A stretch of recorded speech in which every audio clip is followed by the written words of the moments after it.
Sa number 2, halos 17,000 na karon ka mga persona ang yara sa mga evacuation centers sa Himamaylan City.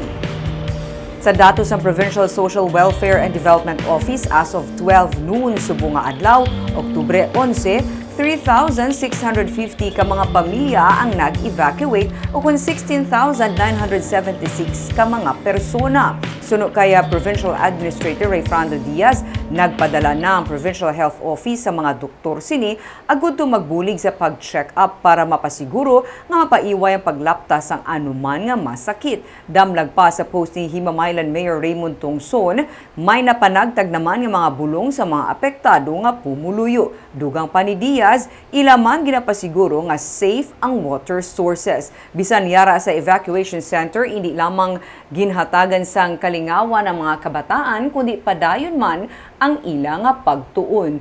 Dayuyon man ang pag-abot sang relief assistance gikan sa nagkalain-lain nga mga sektor. Suno kay Diaz, may nagkakaigo nga assistance ang probinsya. Kahapon nagdeklara ang syudad sang state of calamity kasunod sang asud-asud nga engkwentro sa tunga sang militar kag rebelling NPA nga nag-apekto sang linibo ka pumuluyo. Ang pagpaidalom sa state of calamity nagatugot sa paggamit sang syudad sang Quick Response Fund kasubuman pag-release ang National Calamity Fund gikan sa nagkalain-lain nga mga ahensya nga may kabahin sa relief operation. Ang aton nga PHO are also sending doctors there and nurses para in the evacuation centers ma-check up sila for possible nga mga diseases na ginadala tungod sini sa aton nga displacement sa ila. Water sources are also being screened, being checked so that during their stay at the evacuation centers wala man sila may makontract nga waterborne diseases, no?